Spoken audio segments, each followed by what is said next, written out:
we're coming to the end of Ramadan. And for those of us who were raised, certainly Catholic, we also just completed Lent at Easter. And what do we know about Lent and Ramadan? Fasting, right? Ha. Well, I grew up Catholic in Lent, and what that meant was 1 year I committed to not eat chewing gum. Because my mother hated it when I smacked the chewing gum, which I did regularly.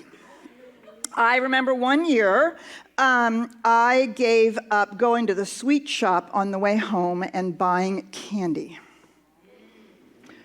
Notice I did not say I was fasting from eating candy.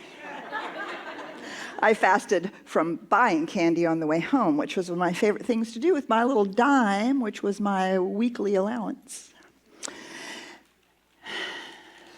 And I thought it was the stupidest thing I'd ever heard.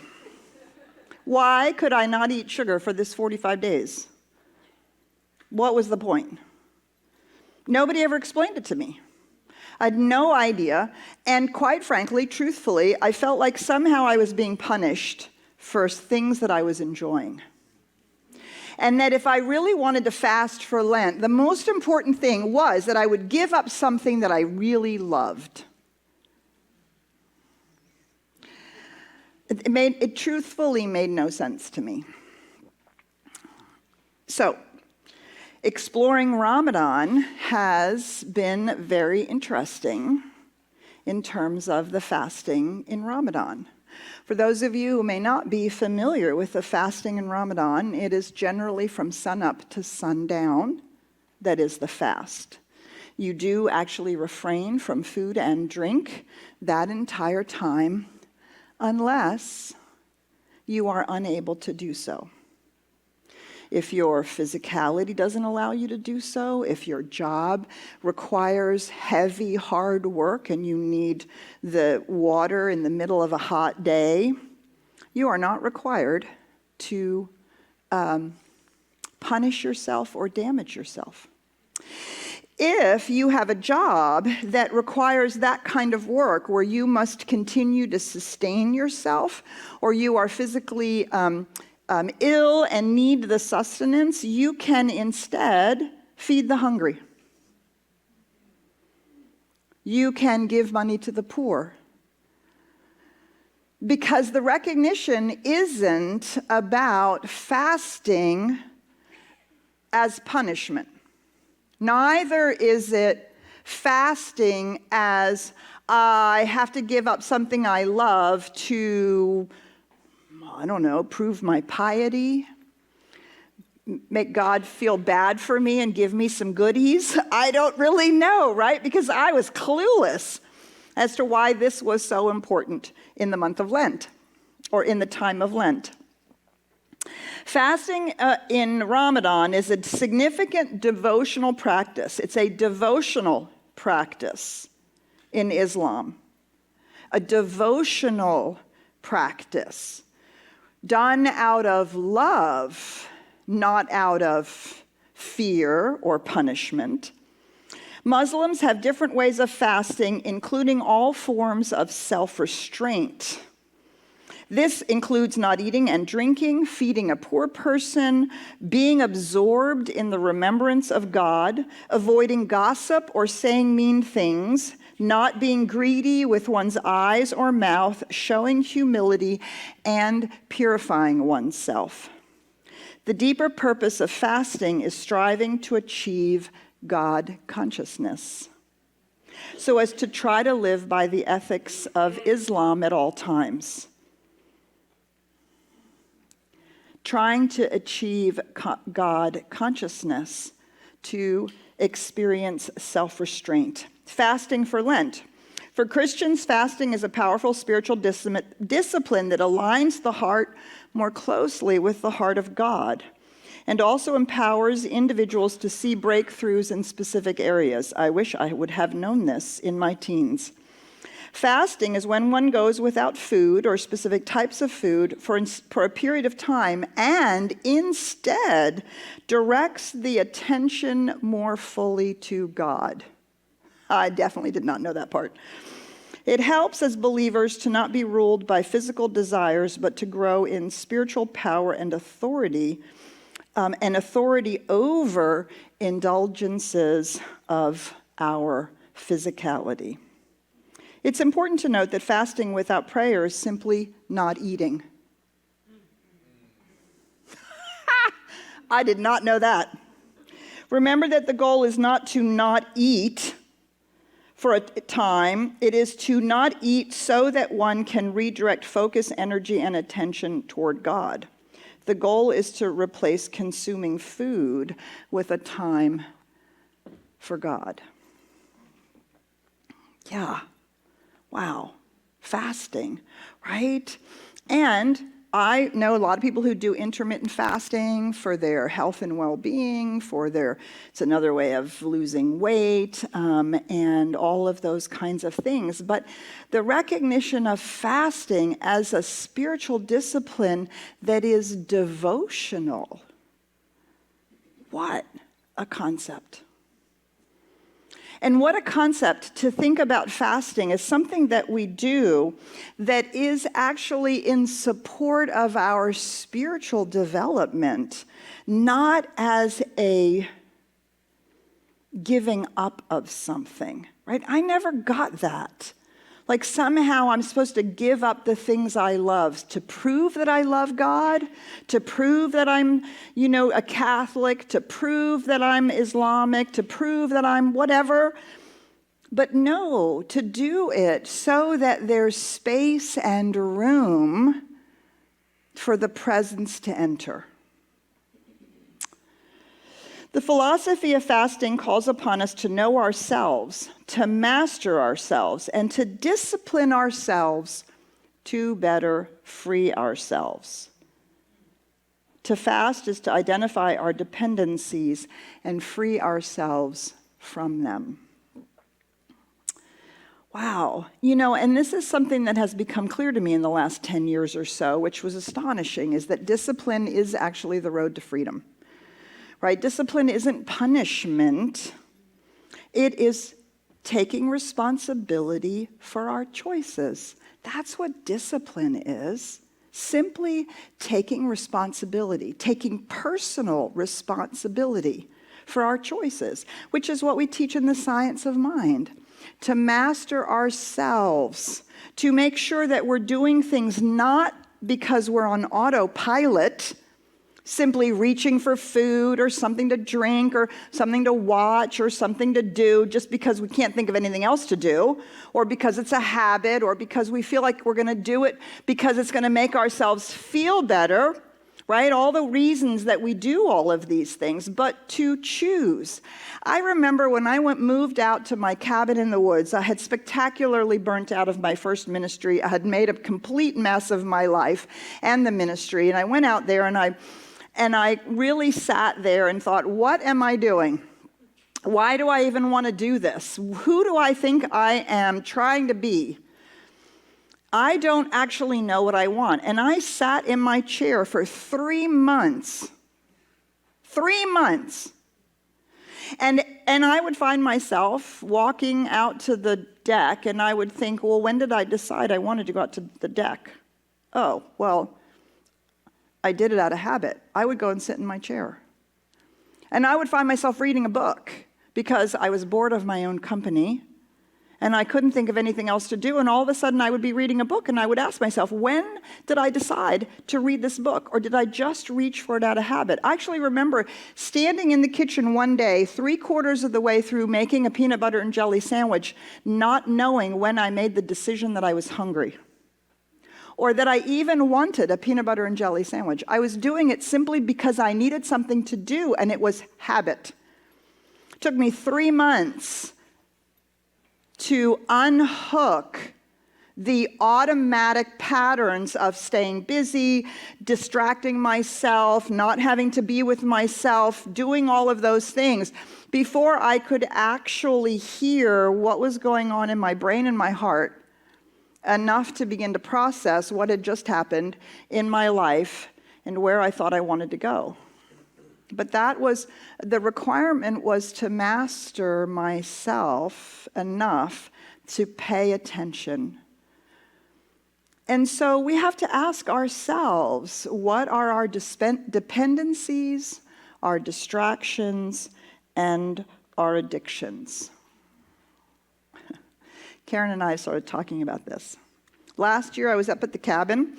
I was sitting out on my table looking at the pond. There were birds in the trees. I'd had my morning cup of coffee. She went off to do something, and I sat there, and I reached for my phone. And I reached for my phone for no reason. Wow, it's really beautiful here. I'm just going to soak it up. And I reached for my phone. I watched myself do that 10 times. 10 times. For no reason but habit. Let's check the weather. Let's check the email. Let's check the this. Let's check the that. Surely there's something out there I need to know about. Surely somebody needs to know how beautiful of a day I'm having. I should post this on Facebook. On and on and on it went. And I was like, oh my God, have I forgotten how to just sit here and enjoy? What are we dependent on? Food. We eat food to make ourselves feel better. We distract ourselves with games or with our devices, or we're just addicted to the dopamine hit, right? Of whatever it is. And so in this idea of fasting, right, it is not so much specifically food anymore as it was maybe 1,000 years ago, maybe 2,000 years ago, but to our dependencies, our distractions, and our addictions. So it is to fast is a purifying. It is a purifying and a cleansing. It is an opportunity to remove those things that fill us up unconsciously, that we do out of habit or automatically, so that we can choose to focus on the vibrant life we've been working on through our Step Out in Faith. So we can focus on hearing what's going on in our minds and our hearts and decide whether that's really what we want to be focusing on. And to limit the things that are coming at us that we're simply absorbing or addicted to. To fast from these things is to make room for our spiritual life to actually begin to come to the forefront, or to be the place from which we live, from which we move, and that is occupying our consciousness. All of you have heard about having a social media fast. Right? If you tend to be out there on Instagram or Facebook or whatever it is, Snapchat or TikTok, right? To take a fast from social media so that that dopamine hit stops being activated, right? You know how that is, how you get rid of sugar cravings. You have to not eat sugar for 5 days, right? And the first 4 are terrible. The sugar monster is at the door, wanting sugar. But when we let go of it, right, it's the same thing with social media. News, how many of us are addicted to the news? I didn't read the newspaper for years. Now I have 3 newsletters that come into my email at 7 a.m. in the morning. They give me the world and the U.S. news. It's right there at my fingertips.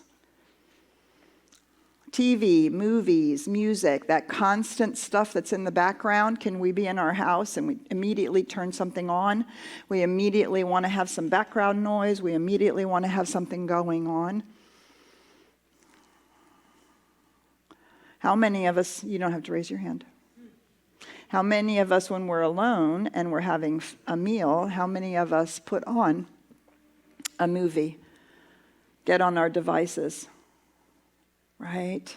I remember when Jason was growing up, one of the things I used to see, he would come to me and he'd say, I'm so bored, especially in the summer, right? After about a week, I'm so bored.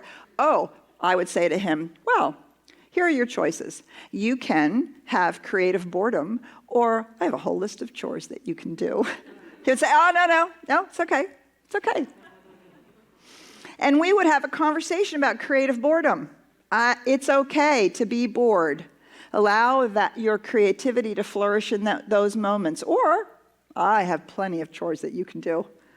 Oh man, he and his friends, they would have archaeological digs in the ditch out back. And they would find all kinds of things. And they would spend days out there because they would rather do that than clean his room. Creative boredom. We have forgotten the power of boredom, the space that it creates. And so we distract ourselves and we fill it up. Devices while eating, digital games. Oh, please don't even get me started. I have 3 times I have removed every digital game from all of my devices. And then they creep back on. So I have finally decided to choose which 2 are allowed to stay on my devices. That's it. 2 of them. No more. And I limit myself to no more than 20 minutes. Period. 20 minutes, I'm allowed to do either one of those sets of games. And that is it. But do you see how like I'm disciplining myself like a child? Right? Because I want to do it. I want to do it. It's so much fun. And then I realized that I was playing this game and I was no longer paying attention. I was just playing it. And I'm like, why are you doing this? I don't know. I'm playing it. Because stop. I'm playing it. Just stop. I'm playing it. Stop it. Do you ever find yourself doing that? Oh my gosh. Right? This is what we do when we are doing a fast. We say to ourselves, I am going to stop being on autopilot about these things. And all that time that I spent doing that, I'm going to give that to my spiritual attention. That's what it means, right? Oh my God, how many of us still have our email and text notifications up? Boom, boom, boom, pay attention. I mean, it's taken me years to learn. I do my emails twice a day, in the morning and late afternoon. Sometimes that means 5 in the morning and 11 o'clock at night, if my day is really busy. But I do it twice, and I've turned off all my notifications. Why? Because it's a distraction. We all have things to focus on that take a longer period of time, that take our attention, including our spirituality. And of course, food and drink. Those things that we reach for to simply distract ourselves. Ernest Holmes says this, perhaps true fasting is a determination to no longer entertain negative thoughts. Perhaps it means to continually be affirming the good instead. So there is outward fasting, right? Breaking of habits, which is a metaphor, a symbol. It's a way of diligently practicing the same thing that we have to do in our consciousness. What are our negative thought patterns that we need to fast from? Fasting from our negative thought patterns, fasting from fear. Yea, though I walk through the valley of the shadow of death, I will fear no evil. Right? Finding something when we find ourselves to be afraid, to fast from giving into the fear, to fast from our doubt and our overanalyzing of everything and needing to figure it out, to fast from unforgiveness. It means we stop telling the story about it. We stop talking about the trauma. We stop blaming our trauma. We fast from that. We fast from projecting on other people, which is another nice word for blame. Fasting from regret and worry and anger. Now, this is a long list.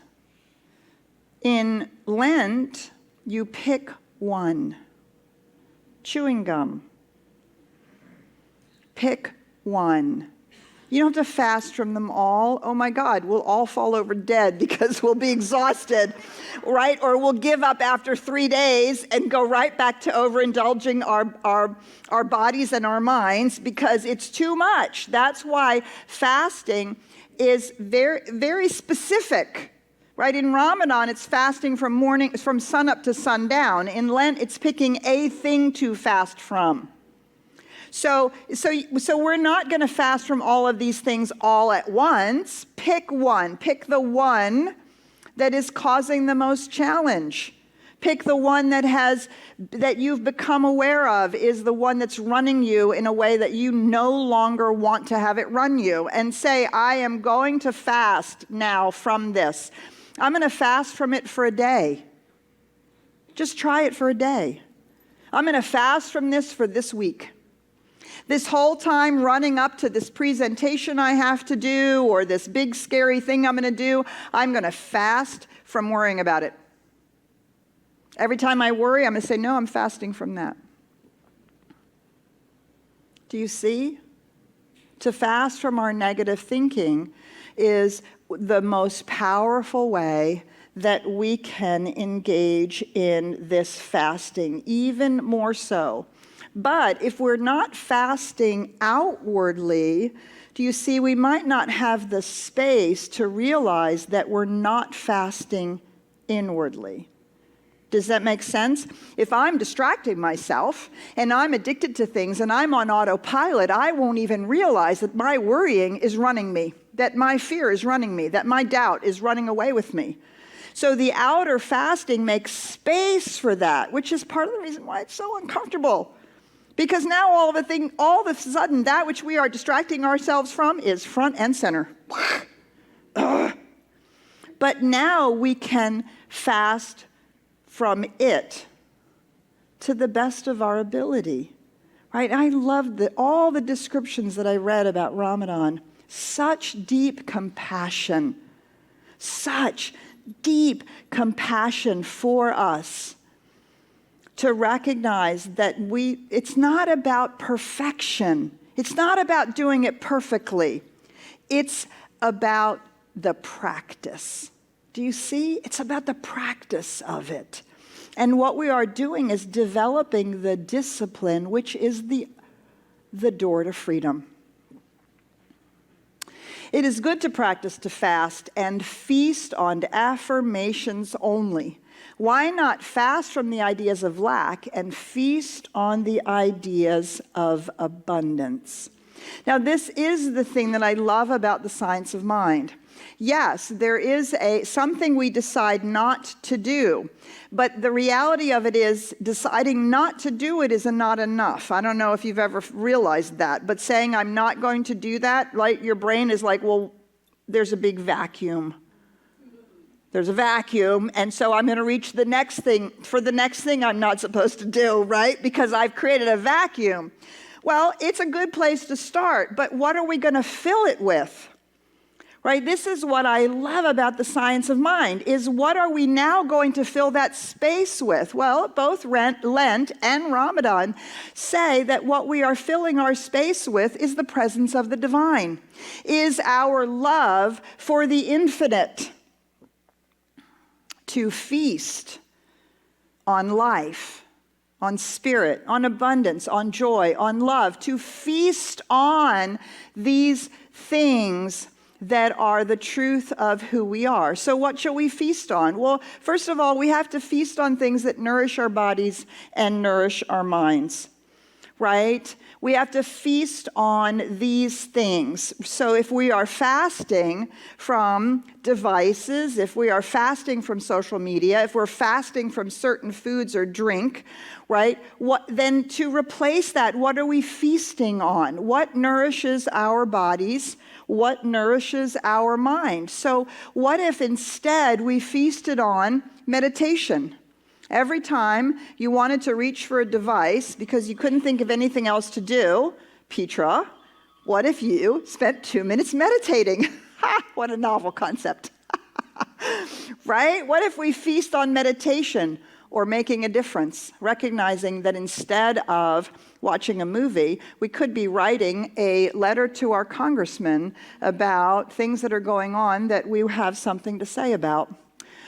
What if we feasted on positive friendships instead of watching all the drama on television?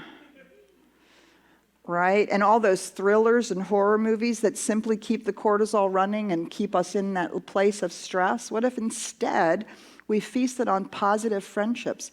What if we feasted on spiritual mind treatment, our own, or we called up a spiritual coach and said, hey, I need a little support. Feast on a healthy lifestyle.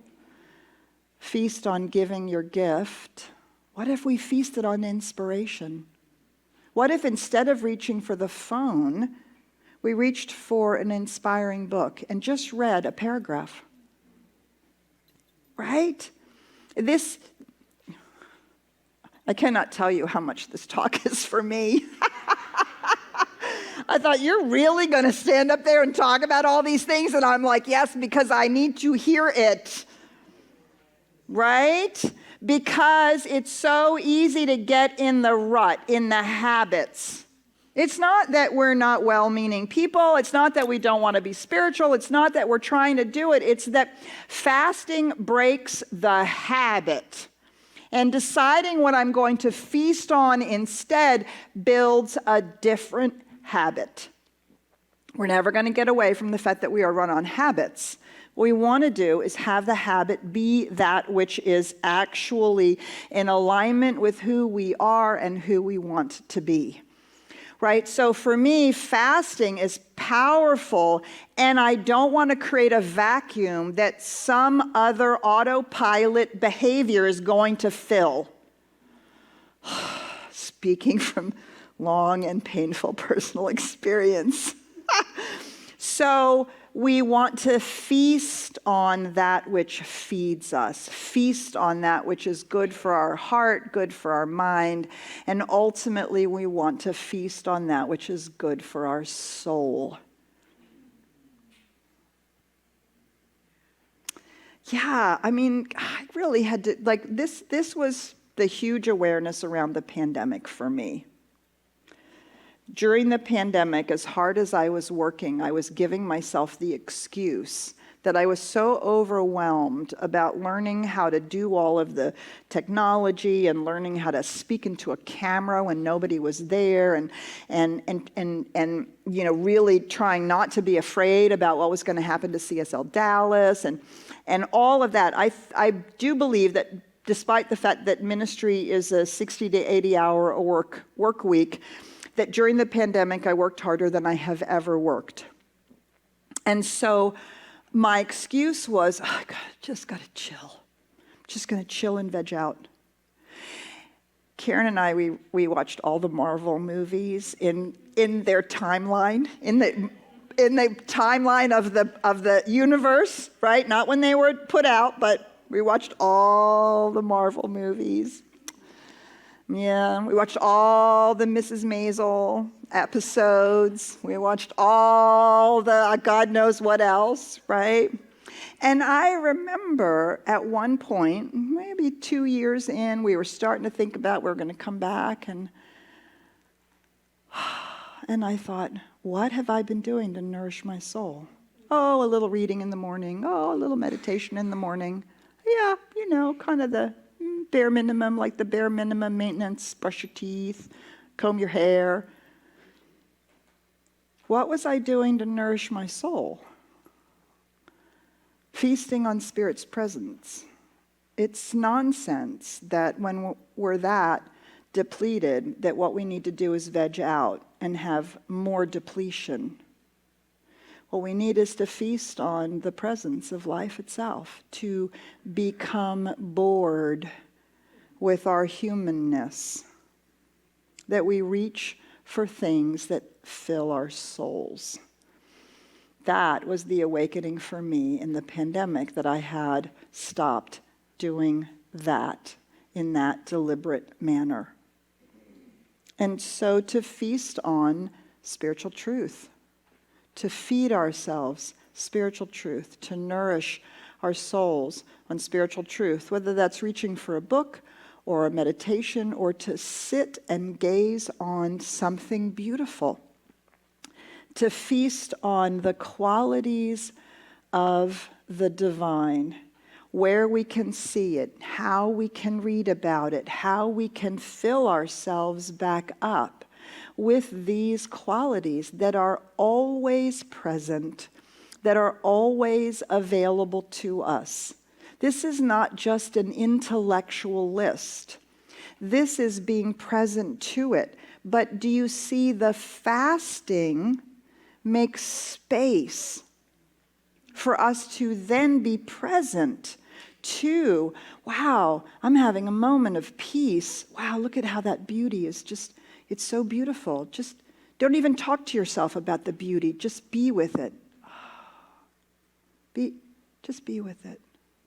Sometimes on Wednesday nights in our meditation, I say in our silence, just feel how the silence is nourishing your nerve endings.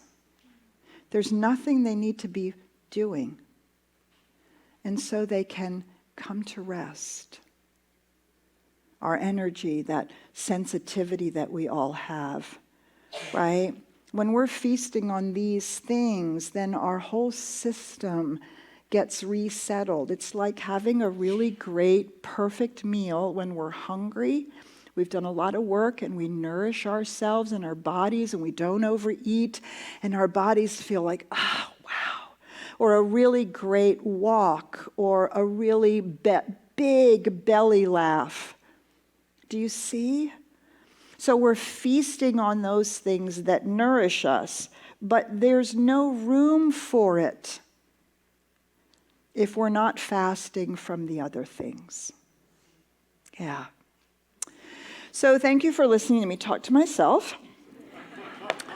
And so I have been just really, really aware of these things. And so this week I really invite you, as Ramadan is closing, right? Ramadan is closing this week. I think it's over on the 21st, so you still have a few days to participate. Pick one thing.